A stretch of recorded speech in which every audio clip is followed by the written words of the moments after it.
My name is Salena Geahwie, and I am the career coach at Wheaton High School. And I have the pleasure of interviewing an individual that will tell you more about herself and her job. So we're going to get started. So do you want to start with your name, your job title, and your RIASEC theme? Yes. Greetings, everyone. My name is May. Last name is Yoboué. I am in the property management industry, and I am currently an assistant property manager at one of the properties located here in downtown Rockville.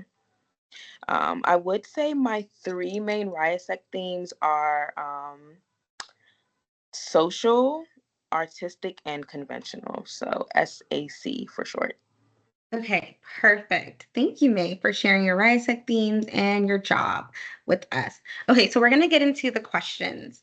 So the first question is, how do you prioritize task and manage your time effectively in your role? So I would say normally there are a lot of things that we do on a day-to-day basis, mainly in order for us, or for me particularly, just to keep a track of, just to manage my time management better. I normally do have agendas that I use. I'm a note taker, so I do take a lot of notes. I do have agendas. I also have a calendar, so I do have like a large calendar on my desk. And I don't know if you guys can see over here, but I do utilize my whiteboard over here as well too. So I also do have a large whiteboard on my wall too. So if it's more things like more tasks that I do need to prioritize, I normally like to use my calendar and my whiteboard on my wall here. Okay, yeah, no, that sounds good. And that seems to work for you in this role. So my next question is, let's see, how do you continue to learn and grow professionally in this role? I would say mainly, I would say traveling to other properties is my main thing because you get to meet um other community managers, other leasing professionals in this industry in general.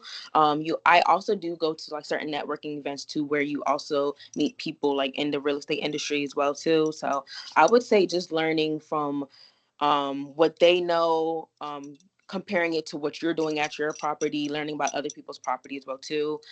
We also are expanding, so we are getting a lot of newer properties in other states too. So I will be getting a chance to travel to North Carolina for this very reason too. So I would just say just going to other properties, seeing what they're doing over there, comparing it to what you're doing it here, and basically just utilizing that is the main way. I love that. So just being able to share ideas through property and getting inspiration. So the next question is, what are your primary roles? What are your primary responsibilities in this position? I would say I really just manage or oversee the not only the office operations but the building operations as well too. So making sure the staff is organized, in terms of like filings. I also handle like resident accounts, so making sure I'm depositing rental payments, late payments, and I'm also dealing with like notices, like legal notices and like delinquencies. So delinquencies more so is just making sure that everybody is paying their rent on time, and if they are not, just basically getting them to, just so we are not collecting debt at the property, because obviously that's not a good look. So we do just always want to keep our delinquency numbers as low as possible. So that's mainly what I deal with on a day-to-day basis. Yeah, no, that's really cool. So the next question is, can you discuss a time where you had to adapt to a significant change at your work environment? I would say, so I did recently get promoted to this position. So I would mainly say it was at the time of promotion, mainly because we didn't really have anybody to move up under me when I did get promoted. So I was still doing what I was, my job, my new position basically, and I was still doing the same tasks that I had to take on with the previous position too. So we were kind of short staffed at the time.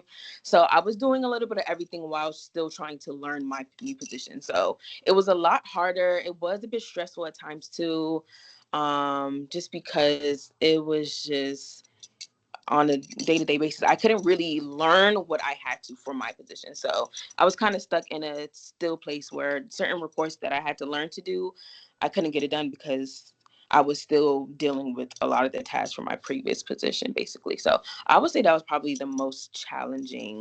um, the challenging task, like I would say at the time of when I got promoted. Yeah, well, to add on to that question, how do you feel like you were prepared to step into this role? What did your higher up notice about you in order for you to get this promotion?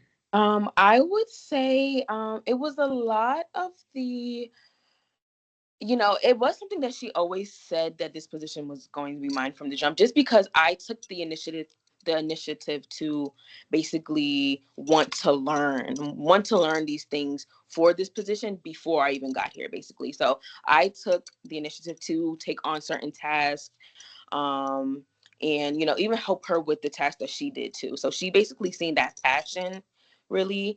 And just overall, even like the residents here too, like a lot of people always came to me for everything. So before they even came to the property manager, they seen me as the first go-to person for every single thing.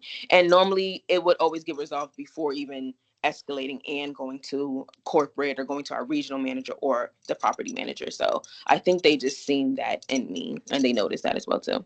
Okay, so we hear like a lot of taking initiative and taking on roles and wanting to learn. So the next question that we have here is, what's the best piece of advice that was given to you in general, maybe at your work site, before your work site, just in general, that probably helped lead you to be prepared for this role?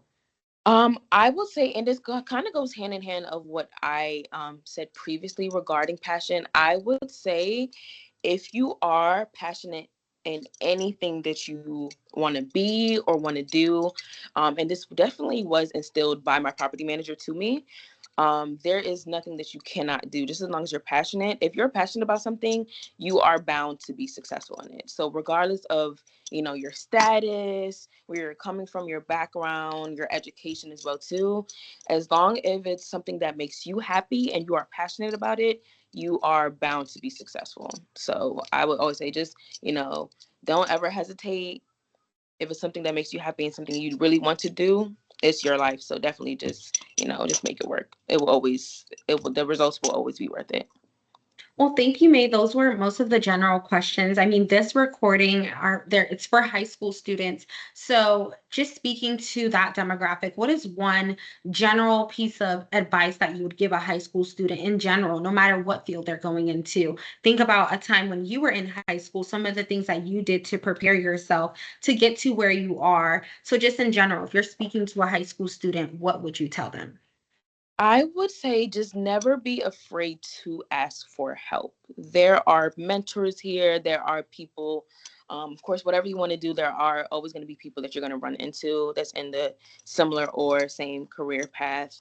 But just never be afraid to ask for help. If it's your teachers, your counselors, if it's something you don't understand, just don't hesitate. Don't be afraid because it will definitely help you in the end. So I would just definitely just say that. Don't be afraid to ask for help. Perfect. Well, thank you so much, May, for joining us today. And we're so appreciative from the MoCo Cap family. Thank Oh, you. thanks so much for having me.